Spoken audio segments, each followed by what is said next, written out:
Let me jump right into this comment you made that said, if my life wasn't funny, it would just be true, and that would be unacceptable.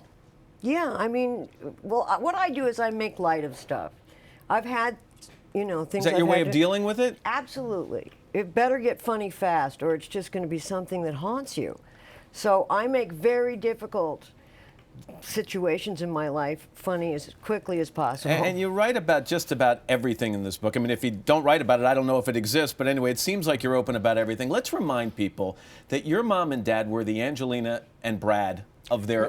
They were Jennifer Aniston and Brad, and Elizabeth Taylor was Angelina. Exactly. That's right. She became the Angelina. That's but right. They were wildly famous. Yeah, ridiculous. And so when you were a young girl, did you want to follow in their footsteps? Never. Did you want a taste of that? Why not? I grew up as an adolescent where everything's bad anyway-ish, and I watched my parents' celebrity dwindle, you know what I mean? My mother didn't get any more movies, my father's not getting as much work.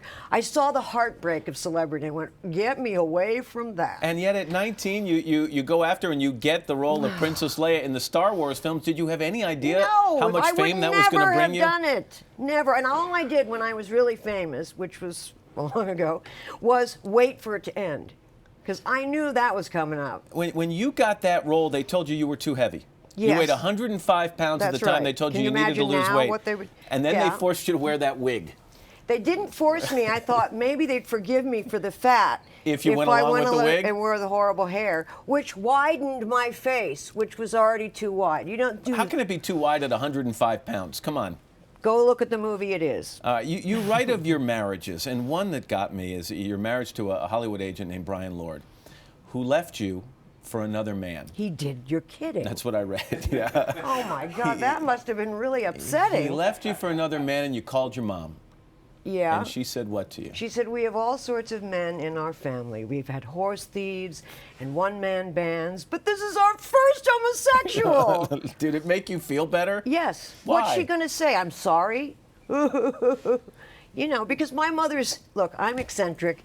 Any other kind of mother wouldn't work out. Well, talk about your mom and doing the unusual every once in a while. You started to experiment with drugs at a pretty young age. I think experiment with drugs is hilarious. I ran out of a lab with beakers. Yeah, go ahead. Okay. You actually started doing drugs at a young age. You tried acid, LSD. Your mom finds out about it. She's concerned. So who does she pick up the phone? She does what any mother would do. She calls Cary Grant. And has him talk to you. Cary Grant, at the time, experimented with LSD with a doctor. Did you know that? Yes, we all knew it. No, I love Cary Grant, but I always imagine, how do you experiment with acid with a doctor? Do you wear like a hospital gown? Does he do it too? Are you in the office? I mean, what did he say to you on the phone? Don't use acid.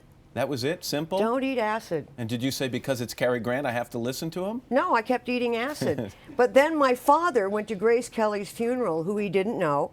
He ran into Cary Grant, couldn't think of what to say, and said, my daughter's addicted to acid. So I got my second call from Cary Grant about the acid. And then I read further that, okay, so you were okay with Cary Grant, this Hollywood icon, calling on the phone and talking about LSD, but then later you actually ran into him and you were like a flustered schoolgirl. Terrified.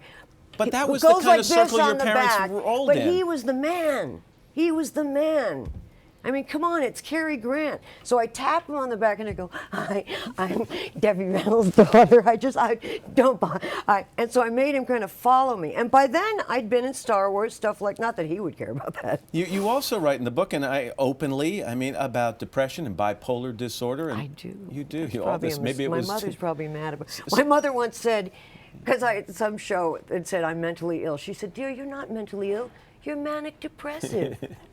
Do you think there's the stigma you write about? You say there's still a stigma, and you don't quite understand why. I don't get it, because I think if you're manic depressive and you're living with it, it takes balls, or the female equivalent, and it's. People make fun of it or don't want anyone to know. Man, I don't care. It's like a war story. People who talk about alcoholism and drug addiction talk about it's a daily struggle.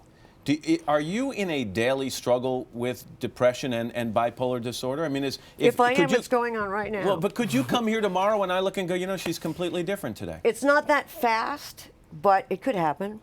It's weather. These are moods that happen independently of what's going on in your life. So it's pretty freaky. And you've tried a lot of things in terms of treatment. And one of the things I read, you tried electroconvulsive therapy. Loved it. Alias 4. That's shock. Loved it? It's That's shock the greatest. therapy. You're kidding. They didn't tell me that. So why do you love it? I'm enraged. Because it worked. How did you feel immediately afterward? Oh, totally confused and blown away, but eventually that dies off.